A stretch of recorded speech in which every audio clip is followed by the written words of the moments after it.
శ్రావణ mega sale మీ CMR legacy of జ్యువెలరీలో విఏలో 50% వరకు తగ్గింపు. వివరాలకు సంప్రదించండి. నమస్తే రమ్మగారు. నమస్తే జయ. రమ్మగారు, ఇల్లు ఇంట్లో ఉన్న వారందరూ సుఖ సంతోషాలతో ఉండాలి, సంపద బాగుండాలి, ఆరోగ్యంగా ఉండాలి. ఇలాంటివన్నీ జరగాలంటే ఇల్లాలు చక్కగా ఉండాలి అనేది మనం ఎప్పుడు చెప్పుకుంటాం. ఇంటిని చూసి ఇల్లాలని చూడాలి, ఇల్లాలని చూసి ఇంటిని చూడాలి, అట్లా చెప్పుకుంటాం కదా. అట్లనే ధన సంపద పెరగాలి, భర్త చేస్తున్నది ఏ పనైనా సరే చక్కగా కలిసి రావాలి. ఇలాంటి ఆలోచన ఉన్నప్పుడు ఆ ఇంట్లో ఉన్న స్త్రీ ఏ విధంగా ఉండాలి? ఈ కాలం వాళ్ళు వింటారా జయ? ఇంకా అంటే అది ఎట్లా అంటే రమ్మగారు, వినేవారి కోసమే మనం మాట్లాడుకుందాం. అంతే అంతే. భర్తల వ్యాపారాలు, ఉద్యోగాలు,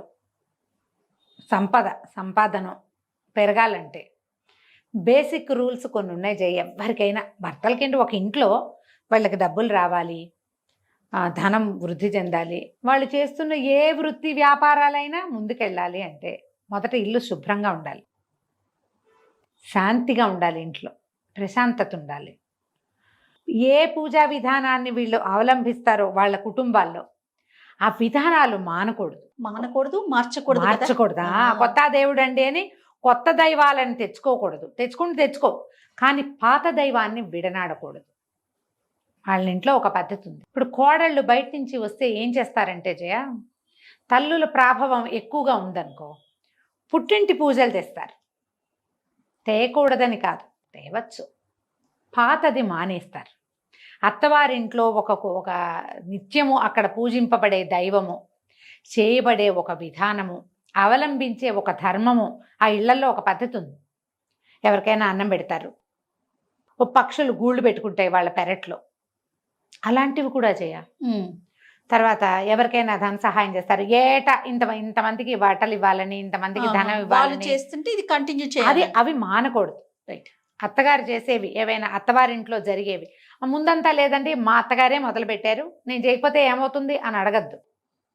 అత్తగారు కూడా చేసేవైతే మంచిదే, కానీ మన అత్తవారింట్లో ఒక విధానం సాగుతోంది, దానివల్ల వీళ్ళు బెటర్మెంట్కి వచ్చారు అంటే బాగున్నారు అంటే అది మానకూడదు. ఏవైనా చెడ్డ పనులు ఉన్నాయి వాళ్ళ ఇంట్లో, దీనివల్లే మీకు ధన సమృద్ధి లేదు అని మీరు ఏ పురోహితుడితోనో, ఏ జ్యోతిష్యుడితోనో, ఏ ధర్మశాస్త్రం, ఏ విచారణ చేసి చెప్తారు కదా, ధర్మ విచారణ చేసి వాళ్ళ వల్ల కనుక తెలుసుకుంటే ఆ పర్టికులర్ విధానం మానుకోవచ్చు. ఓకే. కానీ శుభప్రదమైనది, నలుగురికి ఉపయోగపడేది, ఈ ఇంట్లో నుంచి కొంత బయటికి వెళ్ళి పాజిటివ్ ఎనర్జీగా మారేది ఏదైనా ఉంటే అవి మానకూడదు. ఇల్లు శుభ్రంగా ఉంచాలంటే జనాలకి ఇప్పుడు ఓసిడి ఒకటి పట్టుకుంది. వాళ్ళు రేపు కోవిడ్ తర్వాత విపరీతంగా ఓసిడికి గురయ్యారు. అవునండి. ఓసిడిలో ఇల్లు శుభ్రంగా ఉండటం, ఎంతసేపు సర్దిందే సర్ది, తుడిచిందే తుడిచి, కడిగిందే కడిగి, కూరగాయలు విపరీతంగా కడగటం, ఎంతసేపు హెల్దీ తిండని అదో పిచ్చి. పీరియడ్ ఇష్యూస్, అది కలుపుకుంటే ఏమొస్తుందో, ఇది కలుపుకుంటే ఏమొస్తుందో, అది కలిసిపోయింది కాబట్టి అదేదో అవుతుందేమో, ఇలాంటి భయాలు పిచ్చల కింద ప్రబలిపోతున్నాయి. పిచ్చ వల్ల ఏమి బాగుపడదమ్మా, పిచ్చి కింద పిచ్చే డెవలప్ అవుతుంది. అవును. పిచ్చికి పడద్దు. అలాంటివి ఏమైనా ఉంటే దాన్ని రిపేర్ చేసుకోండి, దానికి వైద్యం చేయించుకోండి. కానీ అక్కడ అంటే చేయబడేటువంటి, అవలంబించబడేటువంటి ధర్మ మార్గాన్ని వదిలిపెట్టద్దు. సాధారణంగా ధన సమృద్ధి అనగానే లక్ష్మీదేవి, ఈశ్వరుడు రెండు విధానాలు ఉండాలి. లక్ష్మీదేవికి పూజ, మామూలుగా లక్ష్మికి పూజ అంటే మనం లక్ష్మీదేవిని పెట్టుకుని లక్ష్మీ అష్టోత్తర శతనామావళి చేసి నిత్యలక్ష్మి పూజ చేయటమే కాదు. లక్ష్మీదేవికి కొట్లాటలు ఉంటే నచ్చదు. మీరు పక్కింటి వాళ్ళతో పోట్లాట, వాకిట్లోకి ఎవరైనా వస్తే పోట్లాట, స్విగ్గీ జొమాటో వాడు వస్తే ఆ వాళ్ళతోటి కూడా వాదన, వాళ్ళతోటి కూడా వాదిస్తారమ్మా. ఏంటో సార్ అనలేదని, అవునన్నారని, మర్యాదగా మాట్లాడలేదని, ఎవరో ఒకటితోటి పోట్లాట. ఇందులో ఆడమగ తేడా లేదమ్మా పోట్లాటలకి. అన్నిటికీ పోట్లాడము.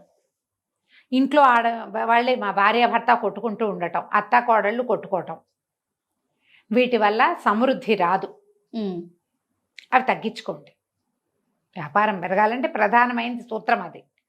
ఇప్పుడు భర్తలు చాలామంది అన్నదమ్ములు వ్యాపారాల్లో కలిసి ఉండి ఇళ్లల్లో సెపరేట్గా ఉంటారు. అలాంటి వాళ్ళు కూడా కనిపిస్తారు.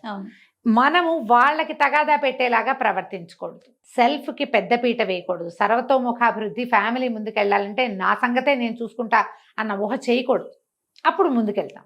నీ ఒకదాని కోసం చూస్తే ఇంకేముంది, సంఘటిత శక్తులు అవి ఏముండవు అక్కడ, మనమే ఉంటాం. కొన్నాళ్ళకి మనం సెపరేట్ అయిపోతాం. ఈ ఒంటికాయ సొంటి కొమ్ము జీవితం ఏం సుఖం. దానివల్ల సుఖం లేదు కదా. అవును.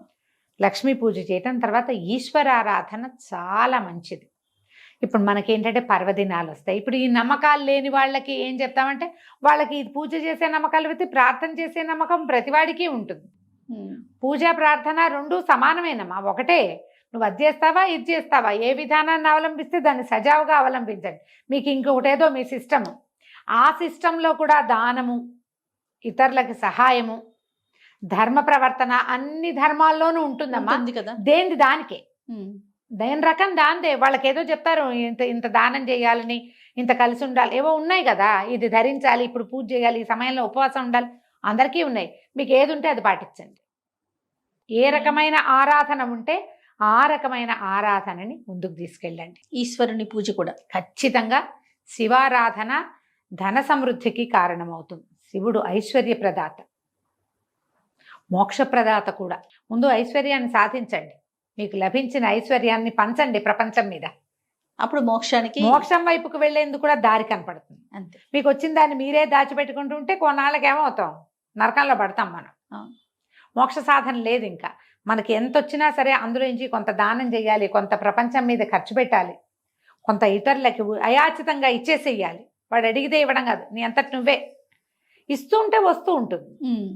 వ్యాపార సూత్రంలో ప్రధానమైనది జయ, ఎంత బయటికి వెళ్తే అంత వస్తుంది. 10 వాళ్ళని పెంచుకోండి.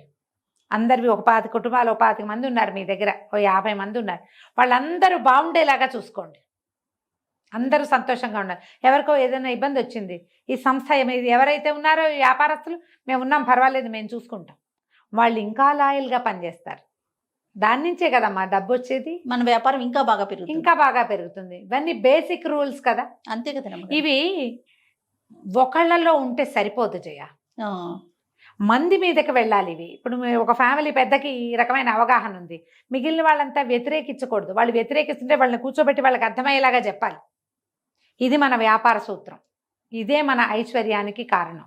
ఇలాగే ఉండాలి. దీన్ని ఈ రకంగా మీ ఐడియాలజీ అంతా బయట ఏదైనా చేసుకోండి, ఈ ఫ్రేమ్లో మాత్రం ఇంతే మీరు, అంతే.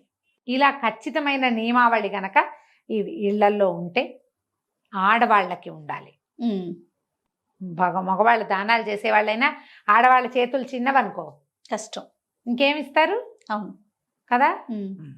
పూర్వం అట దీని మీద చిన్న కథ చెప్తా చూడు. ఒక ఆయన పిసినారు, వాడు వ్యాపారస్తుడు, బాగా సంపాదించాడు. భార్య ఆవిడకి ఏంటంటే ఇలా సంక్రాంతి వచ్చిందంటే దానం చేసేయాలి, 4 బస్తాలు అక్కడ పెట్టించు, నేను దానం చేసుకోవాలనేది. ఆవిడ పెద్ద పెద్ద అరిచేతులు, తీసిందంటే తవ్వేడొస్తాయి. అయిందా. ఆయన ఏం చేశాడు, కుమారుడికి పెళ్లి చేశాడు. 22-21 ఏళ్ళు వచ్చినాయి, పిల్లకి 16 ఏళ్ళ చిట్టి పిల్ల, అందమైన పిల్లని చేసుకున్నాడు. ఆ పిల్ల ఆయనకి తెగ నచ్చింది. దాని బుజ్జి బుజ్జి చేతులు, చిట్టి చేతుల పిల్ల. కొంతమంది ఉంటారుగా. అక్కడి నుంచి పెళ్ళి అవగానే ఏమన్నాడు, ఏమే ఇన్నాళ్ళు నువ్వు చేసావు దానం, ఇక నుంచి కోడలు చేస్తుంది, నువ్వు ఇంకా ఒడ్లు బియ్యము దానం చేయడానికి పూనుకోవద్దు. ఓకే. వాళ్ళు నవధాన్యాలు వాకిట్లో పెట్టించాడు. దాన్ని 9 కాదులే, కొన్ని గోధుమలని జొన్నలని పెట్టించారు. అమ్మ జొన్నలు పెట్టమ్మా అన్న వాళ్ళకి జొన్నలు పెడుతుంది. అత్తగారి పీడికిలతో పెట్టింది అనుకో దోసెడవుతాయి అవి. కోడలు పీడికిలతో పెడితే చిన్నే అవుతాయి, ఎక్కువ ఉండవు. అమ్మాయి చక్కగా దానం చేయమ్మా నువ్వు అని కోడలికి అప్పచెప్పాడు. కోడలికి అప్పచెప్తే కోడలు ఏం చేసేది, 1 పిడికిలు చాలదు, 3 పిడికిళ్ళ దానం దాని పుట్టింట్లో అది నేర్చుకుంది. ఈయన 3వ రోజు సాయంత్రం ఊరి నుంచి తిరిగి వచ్చాడు, చూసుకున్నాడు బస్తాలన్నీ ఖాళీ. పిల్ల కనుక పిడికిడితో కాదు దోసెడితో పెట్టినా ఎక్కువ పోవే, సగం పైగా ఉండాలి. ఆశ్చర్యపోయాడు, ఇదేమిటి ఇటా అయింది అని. ఆ అమ్మాయిని అడిగాడు, అమ్మాయి అందరికీ దానం చేసామంటే, చేశాను మామయ్య గారు, చక్కగా చేశానండి. మెల్లిగా భార్యను పక్కకి తీసుకెళ్ళి అడిగాడు, ఏమే దాన్ని చెయ్యి చూడు, ఆ పిల్ల చెయ్యి అంతే, చిట్టి పద్మం వల్ల ఇంతే చెయ్యి, అది ఎంత పెట్టినా వెళ్ళవే, ఎంతమందికి పెట్టినా ఇటా పెట్టింది, మొత్తం ధాన్యం అంతా అయిపోయింది, అన్ని బస్తాలు ఖాళీ అయిపోయినాయి, ఏం మిగలేదు, కనుమ నాటికి ఖాళీ మొత్తం. అడిగితే ఈవిడ చెప్పింది, నేను 1 దోసెడే పెట్టేదాన్ని, దాని వాళ్ళ పుట్టింట్లో వాళ్ళ నాన్నగారు 3 పిడికిళ్ళు పెట్టించేవాళ్ళ, 3 దోసెలు పెట్టించేవాట. 3 దోసెలు అత్తగారి దోసెల కంటే పెద్దవే అవుతాయి, అంతేగా. పిల్ల అలవాటుగా పెట్టింది, నువ్వు దానం చేయమని ఇచ్చేవు. ఆయన నెత్తి మీద చెయ్యేసుకున్నాడు. వెళ్ళే అలవాటు ఉంటే మన ఇంట్లో నుంచి ఎట్లయినా వెళ్ళిపోతుంది. ఆ దారి చెయ్యండి. పిల్లలకి కూడా అట్లా డొనేట్ చేసే అలవాటు చేయండి. పిల్లల పాత బట్టలు డొనేట్ చేయండి, పాత పుస్తకాలు డొనేట్ చేయండి, కొన్ని కొత్త బట్టలు కొత్త పుస్తకాలు కూడా చేయండి. పాతవే చేసి ఊరుకోవద్దు, అవును. కొత్తవి కూడా చేయండి. చదువుకునే పిల్లలకి చదువు చెప్పించండి. పని వాళ్ళ పట్ల అతి కఠినంగా వ్యవహరించద్దు. చెయ్యి విడిస్తే సంపద వస్తుంది. లక్ష్మీ పూజ, శివారాధన ఈ 2 నియమంగా ఉంచుకోండి. రైట్. నమస్తే అమ్మగారు. నమస్తే జీ.